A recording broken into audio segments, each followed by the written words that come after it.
Hello, जय हिंद, नमस्कार दोस्तों। आप सभी का स्वागत है आपके अपने YouTube channel online GK free classes में।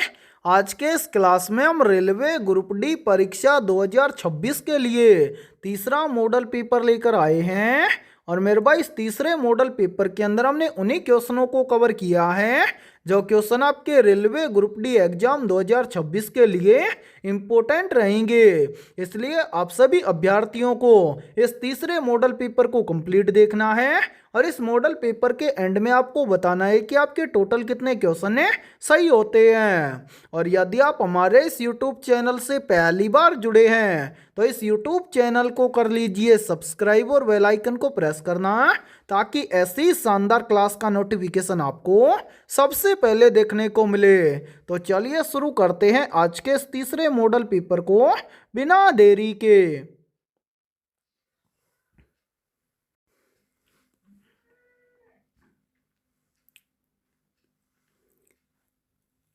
पहला प्रश्न है आप सभी के सामने, नीचे दी गई आकृति में कुल कितने आयत हैं ज्ञात करें।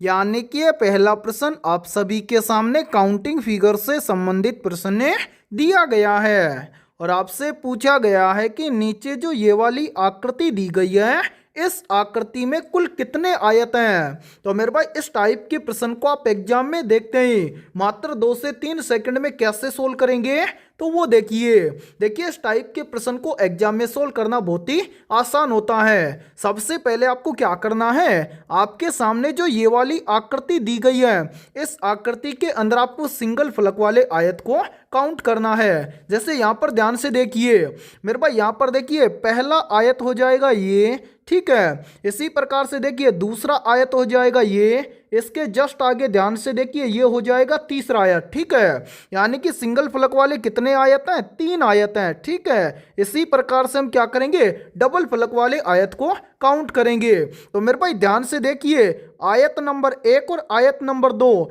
इन दोनों को यहां से यहां तक मिलाएंगे तो एक आयत ये बन जाएगा, ठीक है। इसी प्रकार से देखिए हम कलर चेंज करते हैं ताकि आपको समझने में कोई भी प्रॉब्लम ना आए, ठीक है मेरे भाई। आयत नंबर 1 और आयत नंबर 2 इन दोनों को मिलाने से एक आयत बन गया। इसी प्रकार से आप ध्यान से देखिए आयत नंबर 2 और आयत नंबर 3 इन दोनों को यहां से यहां तक मिलाएंगे तो एक आयत ये बन जाएगा। यानी कि कितने आयत बन गए, 2 आयत और बन गए। अब इसी प्रकार से हम क्या करेंगे, ट्रिपल फलक वाले आयत को काउंट करेंगे। तो मेरे भाई आप ध्यान से देखिए आयत नंबर 1, आयत नंबर 2 और आयत नंबर 3 इन तीनों को यहां से यहां तक मिलाएंगे तो एक आयत यहां से यहां तक बन जाएगा, ठीक है। यानी कि ट्रिपल फलक वाला आयत बन गया एक। तो यहां पर हम क्या कर देंगे, प्लस एक और कर देंगे। क्या इन सभी के अलावा इस आकृति में कोई अन्य आयत है, तो नहीं सर, इन सभी के अलावा इस आकृति में कोई अन्य आयत नहीं है। तो यहां पर हम क्या करेंगे, इन सभी को टोटल कर लेंगे। तो ध्यान से देखिए 3 और 2 मिलकर बन जाएगा 5, 5 और 1 मिलकर बन जाएगा 6। यानी कि हमारे सामने जो ये वाली आकृति दी गई है इस आकृति में कुल आयत है 6। अब हमें देखना है कि 6 किसी ऑप्शन में दिया गया है, तो आंसर 6 में दिया गया है ऑप्शन सी के अंदर है। तो पहले प्रश्न के अंदर ऑप्शन सी हो जाएगा सभी का करेक्ट आंसर है। तो उम्मीद करता हूं कि ये पहला प्रश्न आपको अच्छे से क्लियर हो गया होगा। और जब भी इस टाइप का प्रश्न आपको एग्जाम में दिया जाएगा तो आप फटाफट से सोल्व कर लेंगे, ठीक है। और इसी के साथ में देखिए आप सभी के लिए बहुत ही इंपॉर्टेंट सूचना है, यदि आप पहली बार के अंदर रेलवे ग्रुप डी एग्जाम 2026 को क्रैक करना चाहते हैं तो हमने आपके रेलवे ग्रुप डी एग्जाम 2026 के लिए ऑल सब्जेक्ट के ऊपर टॉपिक वाइज लगभग 25,000 प्लस रामबाण क्वेश्चनों का मास्टर पीडीएफ सेट तैयार किया है। और जो भी अभ्यर्थी ये कंप्लीट मास्टर पीडीएफ सेट लेना चाहता है वो हमारे इस व्हाट्सएप नंबर पर कॉन्टैक्ट करके ले सकता है। व्हाट्सएप नंबर है 7374826893। ये हमारा व्हाट्सएप नंबर है। इस व्हाट्सएप नंबर पर आप कांटेक्ट करके इस कंप्लीट मास्टर पीडीएफ सेट को आप ले सकते हैं। और मेरे भाई इस कंप्लीट मास्टर पीडीएफ सेट की प्राइस हमने रखी है मात्र और मात्र 80 रुपए, यानी कि 80 रुपए की फीस के अंदर आपको ये कंप्लीट मास्टर पीडीएफ सेट मिलने वाला है। और इस मास्टर पीडीएफ सेट के अंदर जितने भी क्वेश्चन होंगे सभी क्वेश्चन आपको फुल सॉल्यूशन के साथ में मिलने वाले हैं। और इसी के साथ में आपको मेरे भाई पूरे 100 प्रश्नों का क्या मिलने वाला है, लगभग 51 प्रैक्टिस सेट आपको बिल्कुल फ्री मिलने वाले हैं। और इस प्रैक्टिस सेट के माध्यम से आपको पता चल जाएगा कि रेलवे ग्रुप डी का पेपर किस टाइप का आता है। ठीक है, तो सभी अभ्यर्थी जल्दी से जाइए और इस व्हाट्सएप नंबर पर कांटेक्ट करके इस कंप्लीट मास्टर पीडीएफ सेट को ले लीजिए और एग्जाम से पहले अपनी कंप्लीट तैयारी को मजबूत बना लीजिए। ठीक है, और यदि आपको किसी भी प्रश्न के अंदर कोई भी डाउट हो तो आप उस डाउट को भी इस नंबर पर कांटेक्ट करके पूछ सकते हैं। ठीक है, तो चलिए फिर अगला प्रश्न देखते हैं। दूसरा प्रश्न है आप सभी के सामने, यदि किसी वर्ष का 14 सितंबर मंगलवार है तो उसी वर्ष के 17 अक्टूबर को सप्ताह का कौन सा दिन होगा। यानी कि ये दूसरा प्रश्न आप सभी के सामने कैलेंडर से संबंधित प्रश्न दिया गया है। तो मेरे भाई इस टाइप के प्रश्न को आप एग्जाम में देखते हैं, फटाफट से कैसे सोल्व करेंगे तो वो देखिए इस टाइप के प्रश्न को आप एग्जाम में देखते हैं, फटाफट से सोल्व करेंगे कैसे, तो ध्यान से समझिए। जब भी आपको एग्जाम के अंदर कैलेंडर से संबंधित प्रश्न दिया जाए तो आपको क्या करना है, सबसे पहले आपको प्रश्न को ध्यानपूर्वक पढ़ना है और यह पता लगाना है कि प्रश्न में आपसे क्या पूछा गया है। तो मेरे भाई ध्यान से देखिए, प्रश्न में आपसे पूछा गया है कि 17 अक्टूबर को सप्ताह का कौन सा दिन होगा। सोल्व करेंगे कैसे, फटाफट से, तो वो देखिए यहां पर ध्यान से देखिए, प्रश्न में आपको स्पष्ट बोला गया है कि 14 सितंबर को कौन सा वार है, मंगलवार है। तो मेरे भाई सबसे पहले आपको यह पता होना चाहिए कि सितंबर माह कितने दिन का होता है।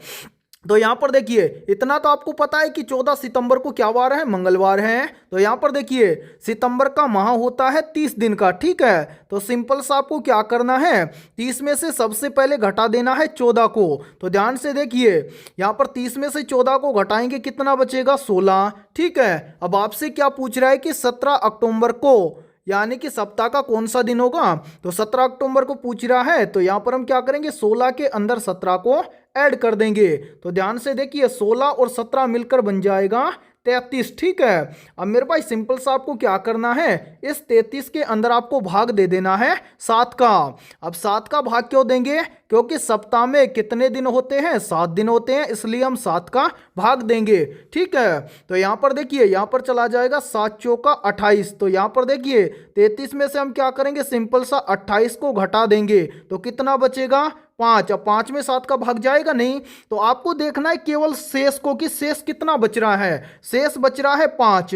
तो मेरे भाई 5 दिन आपको क्या करना है, मंगलवार के अंदर ऐड करना है। यदि आप मंगलवार के अंदर 5 दिन ऐड कर दोगे तो 17 अक्टूबर को सप्ताह का कौन सा दिन या कौन सा वार था ये आपको ज्ञात हो जाएगा। कितना ऐड करना है, 5। तो 1 2 3 4 5। ठीक है, अब यहां पर देखिए 14 सितंबर को कौन सा वार था, मंगलवार। तो देखिए मंगलवार के बाद में क्या हो जाएगा, बुधवार। बुधवार के बाद में क्या हो जाएगा, बृहस्पतिवार। बृहस्पतिवार के बाद में क्या हो जाएगा, शुक्रवार। शुक्रवार के बाद में क्या हो जाएगा, शनिवार। और शनिवार के बाद में क्या हो जाएगा, रविवार। यानी कि 17 अक्टूबर को सप्ताह का दिन होगा रविवार। अब हमें देखना है कि रविवार किसी ऑप्शन में दिया गया है, तो आंसर है रविवार हमें दिया गया है ऑप्शन सी के अंदर है। तो दूसरे प्रश्न के अंदर ऑप्शन सी हो जाएगा सभी का करेक्ट आंसर है। तो उम्मीद करता हूं कि दूसरा प्रश्न भी आपको अच्छे से क्लियर हो गया होगा। और जब भी आपको एग्जाम के अंदर कैलेंडर से संबंधित प्रश्न दिया जाएगा तो फटाफट से सोल्व कर लेंगे। ठीक है, और फिर भी यदि आपको किसी भी क्वेश्चन के अंदर कोई भी डाउट हो तो आप उस क्वेश्चन के बारे में कमेंट सेक्शन के अंदर पूछ सकते हैं। ठीक है, तो चलिए फिर अगला प्रश्न देखते हैं। तीसरा प्रश्न है आप सभी के सामने, नीचे दी गई आकृति में कुल कितने त्रिभुज हैं, ज्ञात करें।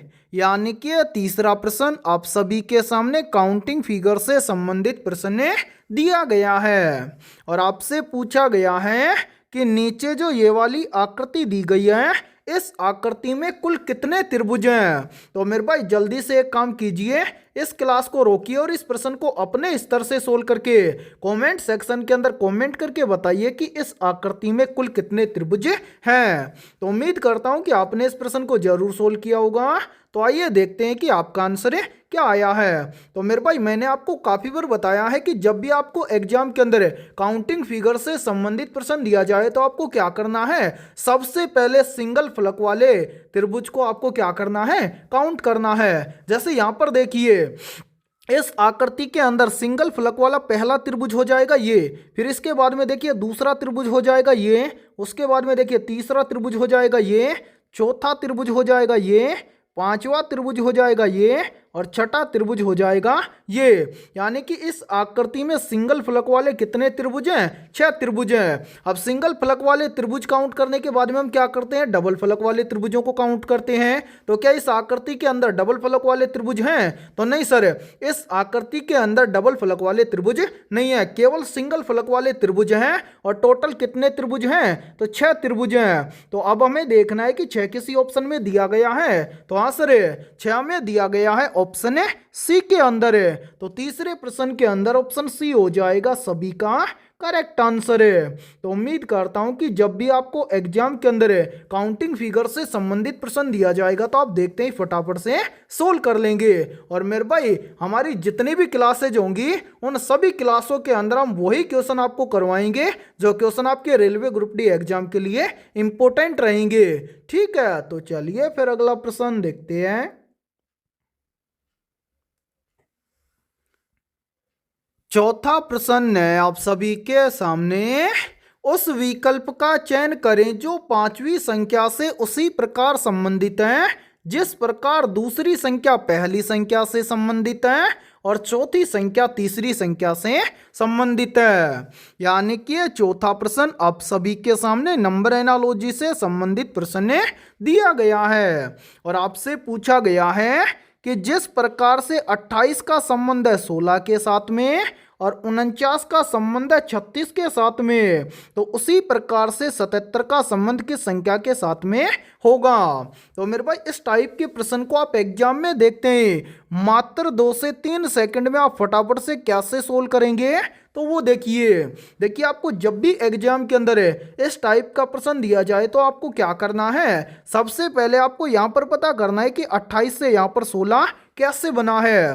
फिर उसी प्रकार से आपको यहाँ पर पता करना है कि 49 से यहाँ पर 36 कैसे बना है। यानी कि जिस प्रकार से 28 से यहाँ पर 16 और 49 से यहाँ पर 36 जिस प्रकार से बना है उसी प्रकार से फिर हम यहाँ पर बताएंगे कि 77 से इस प्रश्नवाचक चिन्ह के स्थान पर कौन सी संख्या आएगी। तो मेरे भाई ध्यान से देखिए इस प्रश्न को किस प्रकार से सोल्व किया गया है। सबसे पहले हम क्या करेंगे, यहां पर पता करेंगे कि 28 से यहां पर 16 कैसे बना है। तो मेरे भाई 28 से यहां पर 16 बनाने के लिए क्या किया गया है, ध्यान से देखिए 28 किन किन संख्याओं से मिलकर बना है, तो 28 मिलकर बना है 2 और 8 से।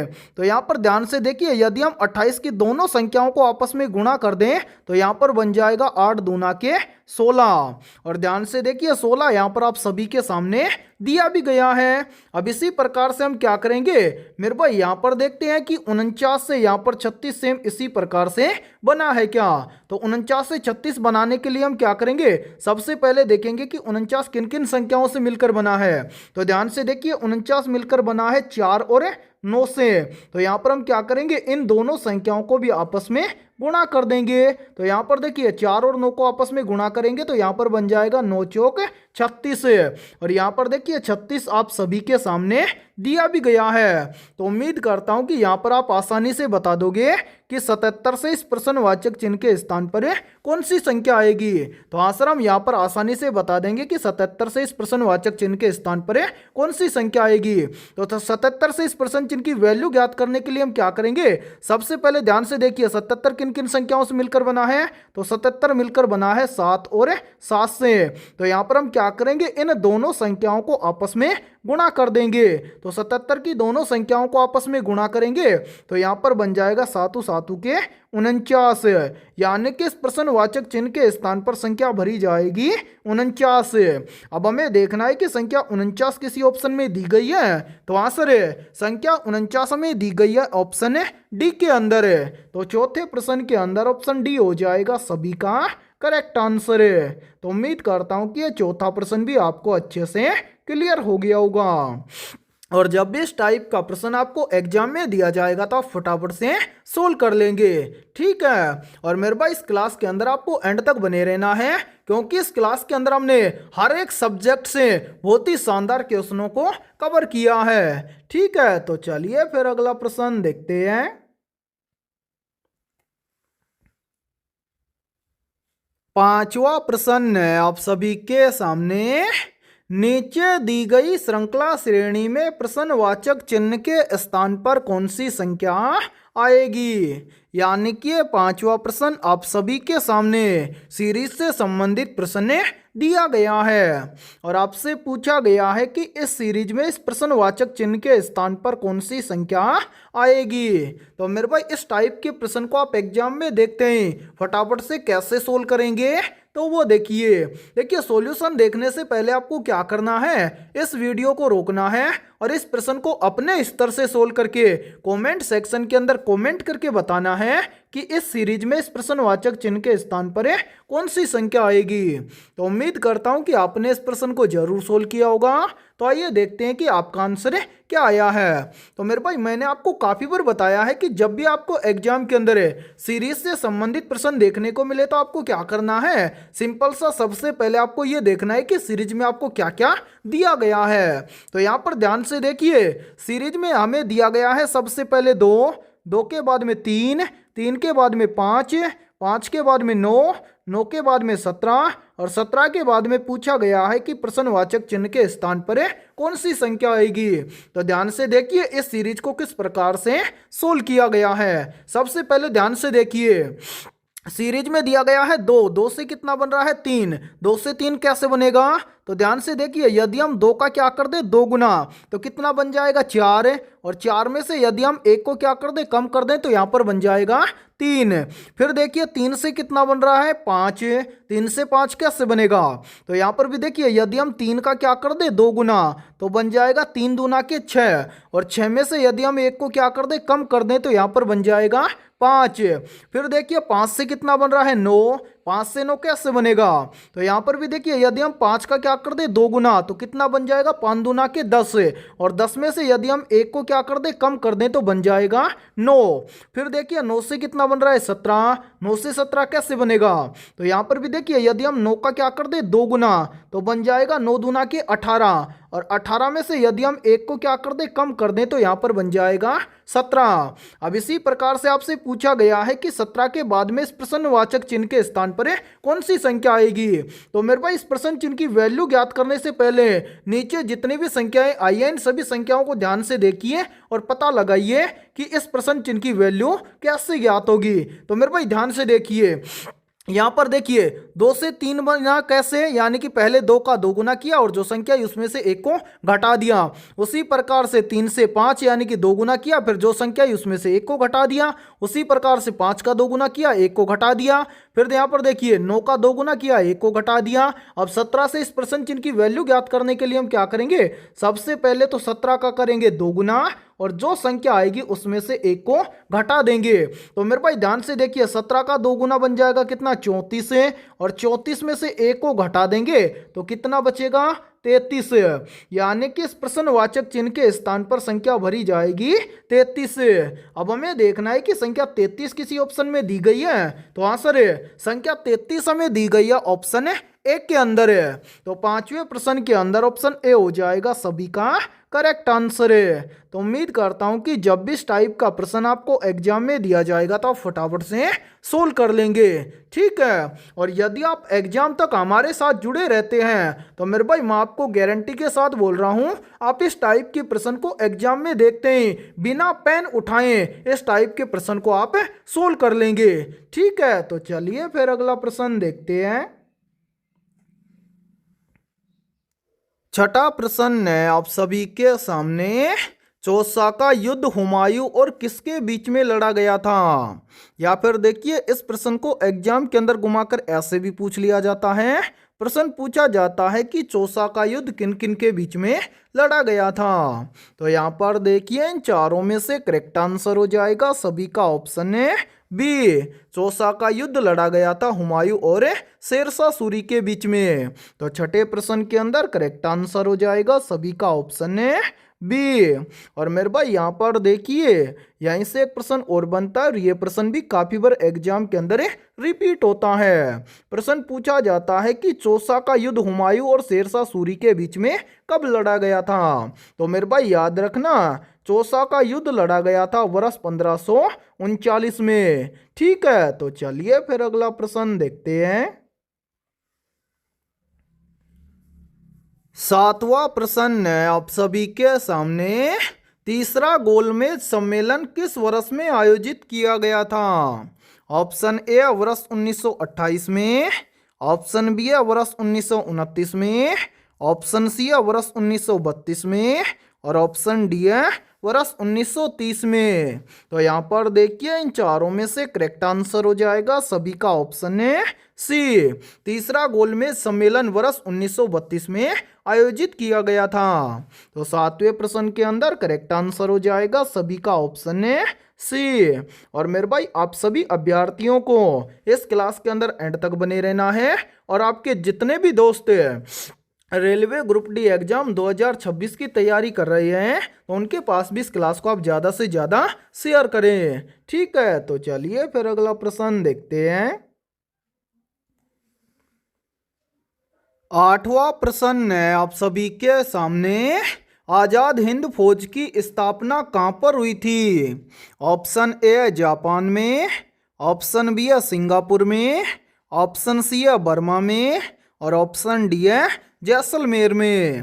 तो यहाँ पर देखिए इन चारों में से करेक्ट आंसर हो जाएगा सभी का ऑप्शन है बी। आजाद हिंद फौज की स्थापना हुई थी सिंगापुर में। तो आठवें प्रश्न के अंदर करेक्ट आंसर हो जाएगा सभी का ऑप्शन है बी। तो चलिए फिर अगला प्रश्न देखते हैं। नौवां प्रश्न है आप सभी के सामने, विद्युत बल्ब का फिलामेंट किस धातु का बना होता है। ऑप्शन ए टंगस्टन धातु का, ऑप्शन बी है प्लेटिनम धातु का, ऑप्शन सी है तांबा धातु का और ऑप्शन डी है लोहा धातु का। तो जल्दी से बताइए इन चारों में से करेक्ट आंसर क्या होगा। आप सभी से पूछा गया है कि विद्युत बल्ब का फिलामेंट किस धातु का बना होता है। तो यहाँ पर देखिए इन चारों में से करेक्ट आंसर हो जाएगा सभी का ऑप्शन है ए। विद्युत बल्ब का फिलामेंट बना होता है टंगस्टन धातु का।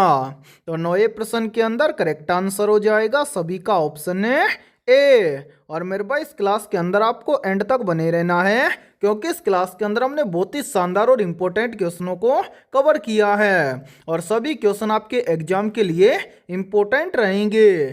ठीक है, तो चलिए फिर अगला प्रश्न देखते हैं। 10वां प्रश्न है आप सभी के सामने, बुलंद दरवाजे का निर्माण किस शासक ने करवाया था। ऑप्शन ए अकबर ने, ऑप्शन बी है जहांगीर ने, ऑप्शन सी है शाहजहां ने और ऑप्शन डी है औरंगजेब ने। तो यहाँ पर देखिए इन चारों में से करेक्ट आंसर हो जाएगा सभी का ऑप्शन है ए। बुलंद दरवाजे का निर्माण करवाया था अकबर ने। तो 10वें प्रश्न के अंदर करेक्ट आंसर हो जाएगा सभी का ऑप्शन है ए। और मेरे भाई यहाँ पर देखिए यहीं से एक प्रश्न और बनता है और ये प्रश्न भी काफी बार एग्जाम के अंदर रिपीट होता है। प्रश्न पूछा जाता है कि फतेहपुर सीकरी का निर्माण किसने करवाया था। तो मेरे भाई याद रखना, फतेहपुर सीकरी का निर्माण भी करवाया था अकबर ने। ठीक है, और इसी के साथ में देखिए यदि ये क्लास आपको पसंद आ रही है तो जल्दी से एक बार इस क्लास को लाइक कर दीजिए और यदि आप हमारे इस YouTube चैनल से पहली बार जुड़े हैं तो इस YouTube चैनल को कर लीजिए सब्सक्राइब और बेल आइकन को प्रेस करना ताकि ऐसी शानदार क्लास का नोटिफिकेशन आपको सबसे पहले देखने को मिले। तो चलिए फिर अगला प्रश्न देखते हैं। 11वां प्रश्न है आप सभी के सामने। खानवा की लड़ाई या खानवा का युद्ध किस वर्ष में लड़ा गया था? मेरे भाई वेरी वेरी इंपॉर्टेंट प्रश्न है ये, तो जल्दी से बताइए इन चारों में से करेक्ट आंसर है क्या होगा। आप सभी से पूछा गया है कि खानवा की लड़ाई या खानवा का युद्ध किस वर्ष में लड़ा गया था। तो यहाँ पर देखिए इन चारों में से करेक्ट आंसर हो जाएगा सभी का ऑप्शन है ए। खानवा का युद्ध लड़ा गया था वर्ष 1527 में। तो 11वें प्रश्न के अंदर करेक्ट आंसर हो जाएगा सभी का ऑप्शन है ए। और मेरे भाई यहाँ पर देखिए एक प्रश्न का आंसर आप सभी को कमेंट सेक्शन के अंदर कमेंट करके बताना है। आप सभी को बताना है कि खानवा का युद्ध किन किन के बीच में लड़ा गया था। ठीक है, तो चलिए फिर अगला प्रश्न देखते हैं। 12वां प्रश्न है आप सभी के सामने। निम्नलिखित में से स्वराज पार्टी की स्थापना किसने की थी?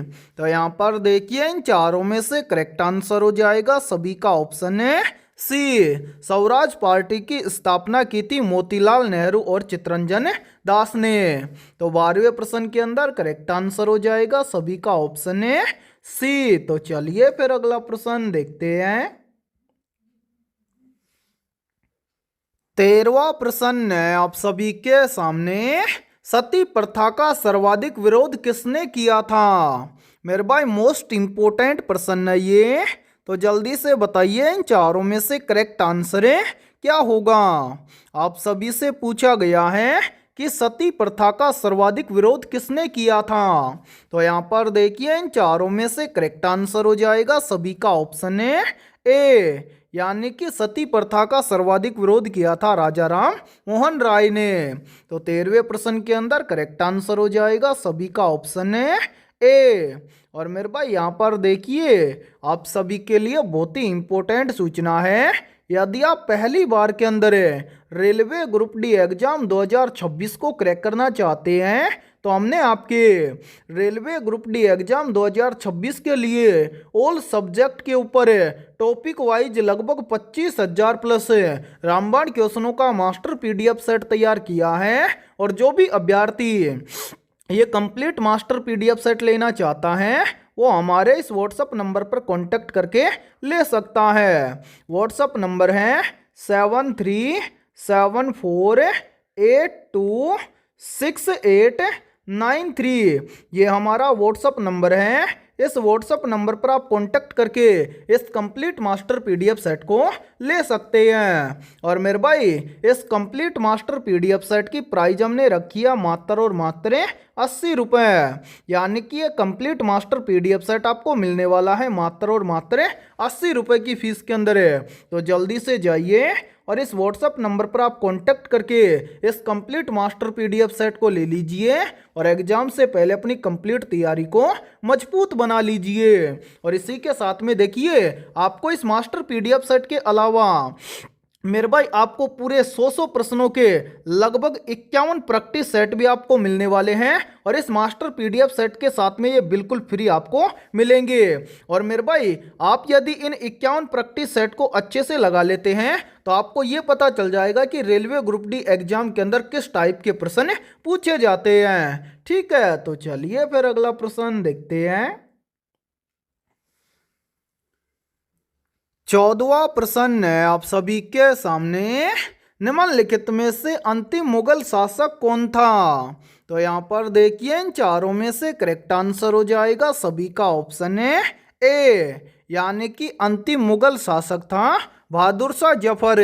तो 14वें प्रश्न के अंदर करेक्ट आंसर हो जाएगा सभी का ऑप्शन है ए। तो चलिए फिर अगला प्रश्न देखते हैं। 15वां प्रश्न है आप सभी के सामने। इंसुलिन का प्रयोग किस बीमारी को ठीक करने के लिए किया जाता है? ऑप्शन ए है मधुमेह के लिए, ऑप्शन बी है कैंसर के लिए, ऑप्शन सी है डेंगू के लिए और ऑप्शन डी है इनमें से कोई नहीं। तो यहाँ पर देखिए इन चारों में से करेक्ट आंसर हो जाएगा सभी का ऑप्शन है ए। इंसुलिन का प्रयोग किया जाता है मधुमेह बीमारी को ठीक करने के लिए। तो 15वें प्रश्न के अंदर करेक्ट आंसर हो जाएगा सभी का ऑप्शन है ए। तो मेरे भाई आज की इस क्लास के अंदर इतना ही। यदि ये क्लास आपको पसंद आई है तो जल्दी से एक बार इस क्लास को लाइक कर दीजिए। और यदि आप हमारे इस YouTube चैनल से पहली बार जुड़े हैं तो इस YouTube चैनल को कर लीजिए सब्सक्राइब और बेल आइकन को प्रेस करना, ताकि ऐसी शानदार क्लास का नोटिफिकेशन आपको सबसे पहले देखने को मिले। ठीक है, तो फिर मिलते हैं ऐसे बेहतरीन और शानदार क्वेश्चनों के साथ सुबह 9:15 बजे। ठीक है।